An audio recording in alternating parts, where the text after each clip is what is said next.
Demək, hər zaman video çəkəndə millət, bu mehribanla, mankenlə çəkirik, bunları ələ sallıq.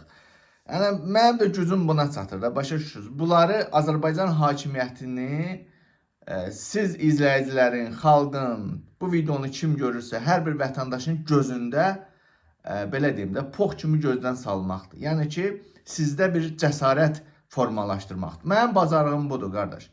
Yeri gələndə getmişəm Milli Məclisin deputatlarının üzünə də sözümü demişəm. İlham Əliyevi getmişəm Berlində, üzünə də hərəkətimi eləmişəm.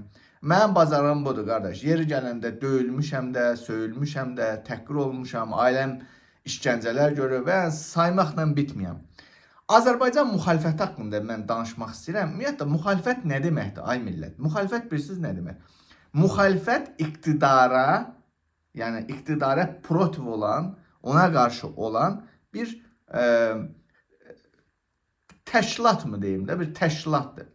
Müxalifətin məqsədi iqtidarı devirmək və onun yerinə gəlməkdir. Yəni başlıca məqsəd, daha düzdür, indi xırda-xuru şeylər də var. Məsələn, tənqid etmək, iqtidarın siyasətini tənqid etmək, səhvdir, düzgün yola gətirmək və s. və elə axır. Azərbaycan, belə deyim də, müxalifətinin başında bugün kim durur? Aydın məsələdir. İndi bugün Azərbaycanda bir çox müxalifət partiyaları var. Avtobus müxalifətini mən nəzərdə tutmuram. Mən hətta şeyi də nəzərdə tutmuşam. Amma İsa Qəmbər artıq məlum məsələdə Heydər Əliyevin qohumu olubdur. Heydər Əliyevin cızdığı planlar, ssenarilər əsasında hərəkət edib. Mən ana müxalifətdən söhbət edirəm. Əli Kərimli. Əli Kərimli, Yoldaş Kərimli artıq 30 ildir Azərbaycan İlham Əliyevdən bərabər Azərbaycan müxalifətinin, ana müxalifətinin başındadır. Amma çox təəssüflər olsun ki, onun biz nə iqtidara gəlmək bir potensialını ortaya qoyduğunu, iddiasını ortaya qoyduğunu, yəni ki, Paşinyan kimi ailəsinin uşağını götürüb meydana, mən hakimiyyətə gəlmək istəyirəm, İlham Əliyev. Bu istiqamətdə sərt şəkildə bir addımlar atdığını, məsələn, düzdür, indi mən 2019-cu ildə mitikləri oldu falan filan, xalq bunun arxasınca getməyə çalışdı, amma dərhal geri çəkildi. Ən son 2 noyabr 2019-cu il mitinq ərəfəsində, məsələn, Cəmil Həsənli dedi ki, şeydir, təxribat olacaq, məxribat olacaq, sanki bu terrorist hakimiyyət də qarşı deyil də, hansısa bir İsveçrə bir prezidentinə qarşı şey eləyirmiş. Yəni, aydın məsələdə təxribat falan filan, neysə. Mən buradan Əli Kərimli, Yoldaş Kərimli, mən təhqirlə danışmıram, söyüşdən sənə söymürəm, təhqir eləmirəm. 30 ildir sizin məqsədiniz nədir? Hə? Bir müxalifət kimi nə vaxtsa bir iddia irəli sürmüsünüzmü ki, dəfə Əli Kərimin yeri gəlmişəm. Mən aylar öncə, illər öncə Qənimət Zahidin, Sevinç Osman qızının efirlərində özü dəfələrlə deyib ki, mənim hakimiyyətə gəlmək iddiam yoxdur. Bunu Əli Kərimli özü öz dilindən etiraf edib ki, mənim hakimiyyətə gəlmək iddiam yoxdur.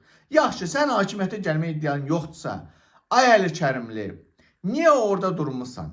Niyə ətrafında minlərlə adamı toplamısan? Hə? Bəlkə o minlərlə topladığın adamları, sənin məqsədin onları içəri attırmaqdır da, bundan bizim xəbərimiz yoxdur. Hə? Və yaxud da hakimiyyətdən əlbir olub xalqı yatırmaqdır sənin məqsədin. Yəni ki, ölkədən bir müxalifət var, xalqı Facebookda çıxıram, 2-3 dənə şey paylaşıram, oluram Facebook müxalifəti və bundan da niyədir axı, niyə? Axı niyə? Məcbur edirsiniz ki, Yoldaş Kərimli, İlham Əliyev kimi sizi də mi söyək? Mehriban Əliyeva kimi sənin arvadını da mı söyək? Mankenin yerinə sənin arvadını mı şəkil mi qoyaq? Niyə axı? Hə? Niyə 30 il? Sən bu qədər zülmlər görmüsənmi? Ölkədə bu qədər zülm zillət baş verdi. Ən sonuncu İmişli hadisələrində uşaqları vurdular, öldürdülər. Polisə həbs eləmədilər, apardılar, gizlətdilər. Ondan qabaq Gədəməyin Söyüd dükanı. Sən bütün bu ölkədə faciələr baş verir. Amma sən sadəcə Facebookda 3 kəlmə, 3 cümlə Facebookda bir post paylaşmaqla kifayətləndirsən. Bu müxalifətçilikdirmi? Yoldaş Əli Kərimli, sizə sual verirəm. Yəni insafın olsun. Bu müxalifətçilik, belə müxalifətçilik olurmu? Axı sən niyə 30 ildir hakimiyyətə gələ bilmirsən sən? İstəmirsənmi? Yoxsa hakimiyyət istəmir? Hakimiyyətdən boğaz mı qalmısan? Niyə? Aç maskanı, yəni niyə belə artist deyirsiniz axı? Hə? Mən prosto yazım gəlir. O xalq cəbhəsində həqiqətən təmiz ürəklə, belə deyim də, vicdanlı, namuslu, qeyrətli o qədər, yəni həqiqətən də vuruşan oğlanlar var o xalq cəbhəsində. Onlar da ki, tap-patap hamısını bir-bir tutdur.